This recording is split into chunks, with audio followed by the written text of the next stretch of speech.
Welcome to One Book, One Review. Hey guys, it's time for another book review. Today I have two books for you. The Book of Dead Days and The Dark Flight Down by Marcus Sedgwick. Let's start with The Book of Dead Days.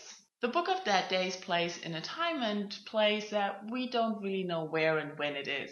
We have a city and we have a time, but we don't know the year. The only thing we know is that it plays in the Dead Days. The Dead Days are the days between Christmas and New Year's, and time flows different there. And I really like this idea. That's why I bought this book.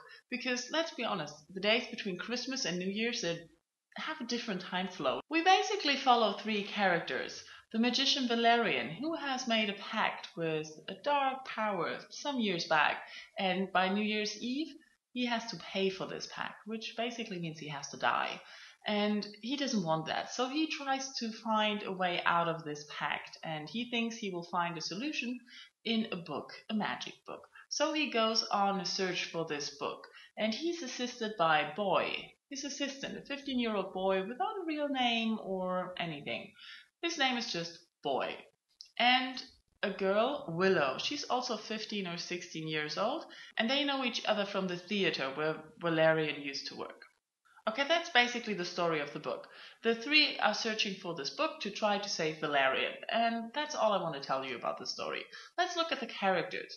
I really liked Valerian. He's an interesting character. He has just so many things going on. Even though he's pretty mean and hard on Boy, he's just likable and interesting. He has so many secrets and he knows so many things that he doesn't tell you, that you're just interested in that person. I also liked Boy because he's a nice character. He just wants to help and wants to be good. And he likes really tiny, dark places. He feels comfortable there, which is rather weird for me because I don't like tiny and I don't like dark. But Boy is a very likable character. Willow, on the other hand, is a rather annoying character. I really didn't like her because she just keeps asking questions. She asks so many questions that she's getting on everyone's nerves. And even when she has answers, she doesn't stop asking. And seriously, I was so annoyed with her in this book because she kept asking and asking and asking. Another thing I really liked about this book is the story, the adventure and the suspense that is created in the search for the book. It's really interesting, and all these things that happen to the characters. It's just, you can't stop reading. I really like that. It was just a page turner. And I also like the atmosphere that was created because it's a very dark atmosphere. The whole book is gloomy and you really feel it and it presses down on you and it's just dark and cold. And yeah, I really like the atmosphere. That was really good. I also like the ending of the book. I'm not going to tell you how it ended, but just that the ending left many questions open and there were so many things where we were like, but what about that? And what about that? And you just can't leave us like this. That's where The Dark Flight Down comes into play. It's a conclusion to the first book. So the idea is that in The Dark Flight Down we get all the answers to the open questions that we still have from the Book of Dead Days. And basically we do.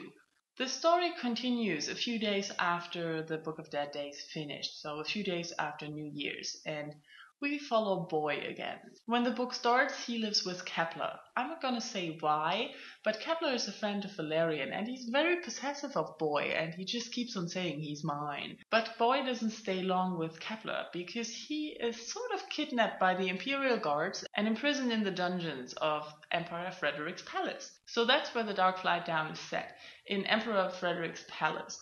We also meet Emperor Frederick, who's pretty old and slightly going mad, because he has a problem that he doesn't have an heir and he is worried about what will happen to his empire, which is basically only the palace and the city around it. Nothing else is left. But he still is worried about what's going to happen, so he has this wonderful idea. He says, I'll become immortal, so we don't need an heir. And he gives this task to his advisor, Maxime. He has to see to it that he becomes immortal. Boy at some point is involved in all this becoming immortal, and we have Kepler and Willow trying to save Boy. So that's sort of the story, the thing that I'm going to tell you, because I'm not going to tell you all of it.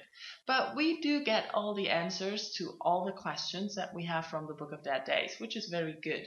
I really like that. We also have a big mystery solved, and that is really good. So the story offers a lot to be suspenseful again and to keep you glued to the pages. But The Dark Flight Down doesn't. For some reason, the writing isn't as gripping as in the Book of Dead Days. And I also felt that it was very repetitive, that things were said again and again and again, and reference from the Book of the Dead Days were repeated and repeated and repeated.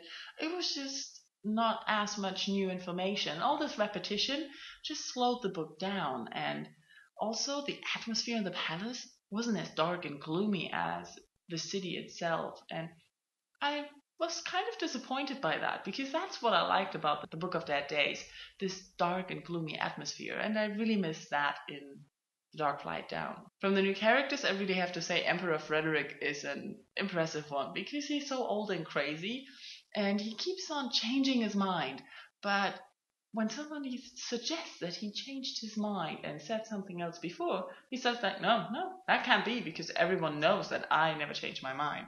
And I really like that about him.